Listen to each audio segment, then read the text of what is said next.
Hello dear students, दो तरह की वीडियो चल रही हैं, एक अर्थमेटिक की और एक स्पीड मैथ की। तो आज अर्थमेटिक की नई वीडियो है, पूरी वीडियो देखें आप लोग। शुरू करते हैं वीडियो को बिना देरी के।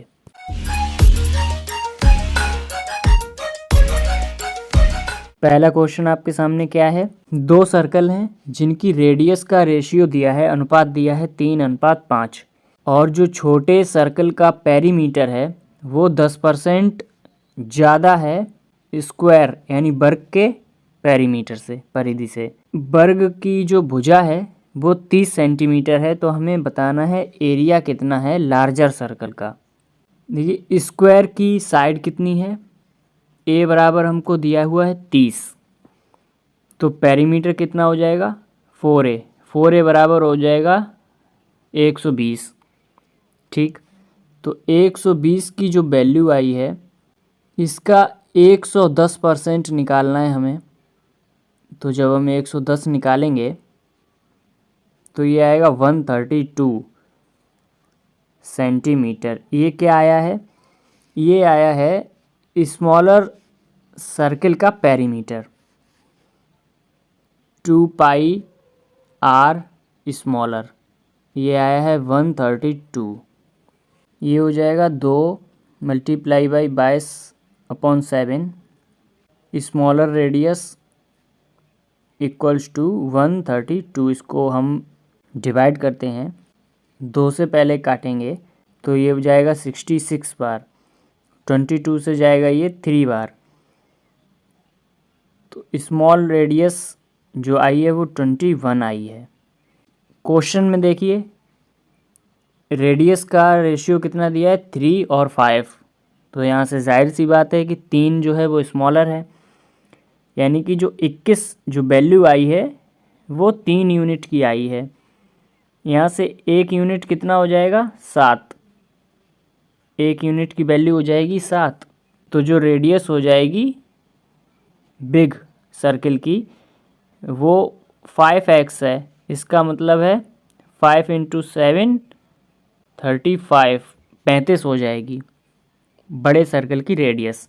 पूछा है एरिया बताना है लार्जर सर्कल का, पाई आर स्क्वायर 35 × 35, 7 से जाएगा 5 बार, 22 पंचे 110 मल्टीप्लाई बाई 35।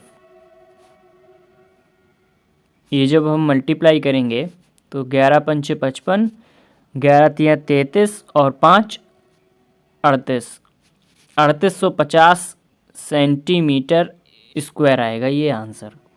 उम्मीद करता हूँ समझ में आया होगा। देखिए जो मेंसुरेशन के क्वेश्चन है उनमें कैलकुलेशन तो आपको करनी ही पड़ेगी। नेक्स्ट क्वेश्चन पर चलते हैं। इस बुकलेट में आपको टॉपिक वाइज फार्मूले मिलने हैं, जो बच्चे अच्छे से रट लेते हैं चीज़ों को वो फार्मूले सारे इंपॉर्टेंट याद कर लेंगे। उसके अलावा जो बच्चे ट्रिक्स मेथड समझ सकते हैं उनके लिए हर टॉपिक में एग्जाम्पल लिए गए हैं जिनको ट्रिक्स के साथ आपको बताया गया है। ये सारे टॉपिक आपको मिलने वाले हैं, आप देख सकते हैं आपकी स्क्रीन पर हैं। कंप्लीट डिटेल आपको वीडियो में मिल जाएगी, जिसका लिंक आपको इसी वीडियो के डिस्क्रिप्शन में है, तो ज़रूर देख लें। इसमें बोला गया है कि राज ने 50,000 रुपये सुमेश को दिए हैं 12% की रेट पर 5 साल के लिए, लेकिन उसने क्या किया है 2 साल बाद डिसाइड किया है कि ये बढ़ाकर रेट 20% कर दी जाएगी। मतलब पहले 12 थी, अब बढ़ाकर 20 की गई है। तो आपको ये ध्यान रखना है बोला क्या है। यहाँ पर वर्ड लिखा है 2, इसका मतलब है कि 12 से 20 की गई है। यहाँ अगर 2 की जगह होता 22 तो हम कहते 12 पहले थी, 20 को और बढ़ा दिया गया है, तब वो हो जाती 32। तो इन टर्म्स पे ध्यान रखना है कि 22 है कि 2 है। आप इसको मेथड से भी करेंगे, लेकिन ये जब प्रैक्टिस हो जाएगी तो आप इसको ओरल कैसे कर पाएंगे। देखिए पहले कितना था रेट 12% था, अभी कितना हो गया है 20% हो गया है, बड़ा कितना है 8% बड़ा है। लेकिन यहाँ बोला गया है 2 साल के बाद ऐसा किया गया है, और पूरा ये टाइम था 5 साल, यानी कि ये 3 साल के लिए बढ़ाया गया है। टोटल 24% बढ़ा है। इसका मतलब है जो 50,000 रुपये हैं हमें इसका सिर्फ 24% निकालना है। तो 24 पंचे 120 और 2 जीरो लग जाएंगे, 12,000 रुपये आ जाएगा इसका आंसर। इस तरीके से इसको करना है, इसके अलावा कोई शॉर्ट मेथड नहीं लगाना है, ना कोई लेंदी मेथड लगाना है। आगे बढ़ते हैं। नेक्स्ट टाइम एंड वर्क का क्वेश्चन है। इसमें बोला गया है कि ए किसी काम को 9 दिन में करता है, बी 12 दिन में करता है, सी 15 दिन में करता है। ए और सी ने साथ मिलकर 4 दिन काम किया, उसके बाद छोड़कर चले गए। बी के द्वारा बचा हुआ काम कितने दिनों में किया जाएगा, ये हमको बताना है। तो देखिए, ए ने 9 दिन काम किया, बी ने 12 दिन काम किया, सी ने 15 दिन काम किया। टोटल वर्क कितना आ जाएगा जब आप निकालेंगे इसको, तो ये 180 आएगा। अब हम एफिशिएंसी निकालते हैं यहाँ से। तो 9 के हिसाब से ए की एफिशिएंसी 20 हुई, 12 के हिसाब से बी की 15 हुई, और 15 के हिसाब से सी की एफिशिएंसी 12 हुई। बोला है ए और सी ने मिलकर काम किया है, तो 20 प्लस 12 यानी कि 32 यूनिट काम किया है, लेकिन 4 दिन तक साथ काम किया है। तो 4 2 ज़ा 8, 4 3 ज़ा 12, 128 काम कर लिया है। 128 इसमें से माइनस कर देते हैं टोटल वर्क में, ये आएगा 2, और 7 में 2 माइनस किए 5। अब ये जो काम आया है कितना है, 52। इस काम को बी करेगा, बचा हुआ काम। बी की एफिशिएंसी कितनी है, 15। 15 की एफिशिएंसी से काम करवाते हैं बी से। ये डिवाइड होगा 15 तिया 45, बचे 7 और 15, यानी कि इतने दिन लगेंगे बी को, 3 सही 7 बटे 15। ये आएगा बी का total remaining work, remaining time. इस तरीके से इसको करेंगे।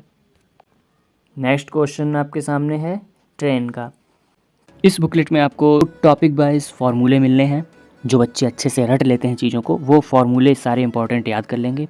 उसके अलावा जो बच्चे ट्रिक्स मेथड समझ सकते हैं, उनके लिए हर टॉपिक में एग्जाम्पल लिए गए हैं, जिनको ट्रिक्स के साथ आपको बताया गया है। ये सारे टॉपिक आपको मिलने वाले हैं, आप देख सकते हैं, आपकी स्क्रीन पर हैं। कंप्लीट डिटेल आपको वीडियो में मिल जाएगी, जिसका लिंक आपको इसी वीडियो के डिस्क्रिप्शन में है, तो ज़रूर देख लें। कोई ट्रेन है जिसकी लंबाई है x मीटर। 2 अलग अलग लंबाई के प्लेटफॉर्म हैं, जिनकी लंबाई 140 मीटर 180 मीटर है। उनको 18 सेकंड में और 20 सेकंड में कायदे से क्रॉस कर गई। तो हमें स्पीड बतानी है उस ट्रेन की। इस सवाल को देखिए कैसे सोचेंगे हम। यहाँ 140 मीटर है, यहाँ 180 मीटर है, और ट्रेन की लंबाई x मीटर बराबर रहेगी दोनों सिचुएशन में। तो 140 180, यहाँ अंतर कितने का दिख रहा है आपको, 40 मीटर का अंतर दिख रहा है। टाइम में कितने का अंतर दिख रहा है, 2 सेकंड का। 40 मीटर 2 सेकंड में कवर होगा, यानी कि 1 सेकंड में कितना कवर हुआ, 20 मिनट। 1 सेकंड में 20 मिनट कवर हुए। तो यहीं से हमने निकाल लिया कि 20 सेकंड में कितना कवर होगा, 20 सेकंड में कवर होगा 400 मीटर। 400 मीटर होगा। 20 सेकंड वाली सिचुएशन कौन सी है, 180 मीटर वाली, यानी कि 180 मीटर इसमें से प्लेटफॉर्म की लंबाई है। 0 2 1, और 120 मीटर ये ट्रेन की लंबाई है, लेंथ ऑफ ट्रेन। यहाँ निकालना नहीं था, अगर पूछता कि ट्रेन की लंबाई बताएं तो 120 मीटर की आती, लेकिन हमें 400 मीटर जो हमने निकाला है, यहीं से हमें आगे बढ़ाना था। पूछा है हमसे स्पीड बतानी है। स्पीड बराबर क्या होता है, d/t। तो स्पीड बराबर हो जाएगा, डिस्टेंस आई थी 400 टोटल, जिसमें ट्रेन और प्लेटफॉर्म दोनों शामिल हैं। टाइम आया था 20, क्योंकि हमने 20 वाली सिचुएशन ली है, हमने 180 मीटर लिया है। इसको जब हम सॉल्व करेंगे तो ये निकल कर आएगा 20 मीटर पर सेकंड। पूछा किस में है, किलोमीटर में पूछा है। तो किलोमीटर के लिए क्या करते हैं,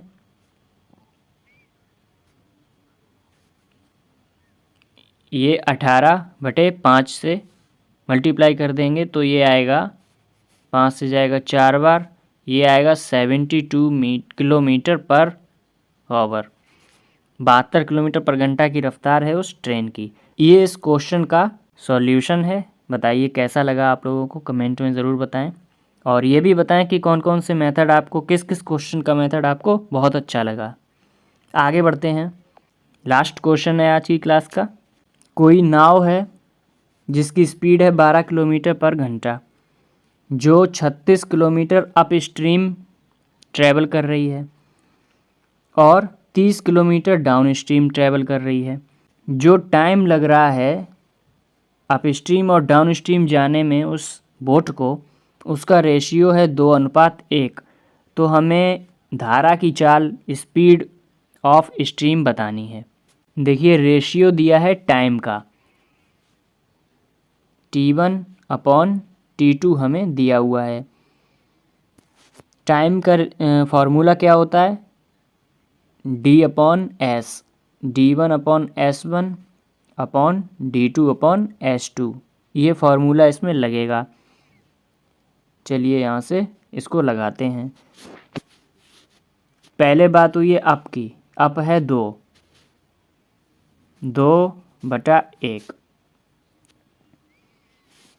तो अप के लिए पहले कौन सी कंडीशन लगेगी, 36 किलोमीटर जा रही है अप में, डिस्टेंस है 36, डिवाइड बाई अप स्ट्रीम है तो 12 बोट की और माइनस स्ट्रीम की, डिवाइड बाई डाउन स्ट्रीम में जा रही है 30, बोट की स्पीड 12 रहेगी, स्ट्रीम की यहाँ पर जुड़ जाएगी डाउन स्ट्रीम में। इस इक्वेशन को सॉल्व करते ही आपको x की वैल्यू मिल जाएगी।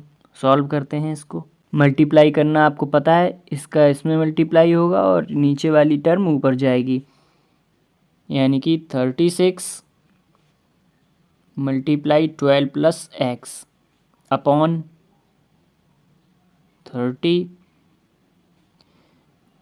Minus x equals to 2/1। इस तरीके से 6 से डिवाइड किया 6 बार और 5 बार, 2 से ये जाएगा 3 बार, ऊपर हो जाएगा 12×3 36 प्लस 3x बराबर 12×5 60 माइनस का 5x, 5×3 8, 8x बराबर हो जाएगा 24। यहाँ से x की वैल्यू कितनी आई, 3 किलोमीटर पर घंटा रफ्तार है स्ट्रीम की। धारा की चाल 3 किलोमीटर पर घंटा रहेगी। इसी तरीके से वीडियो आती रहेंगी। चैनल के साथ ज़रूर बने रहें। ध्यान रखें अपना, पढ़ाई करते रहें। बाय।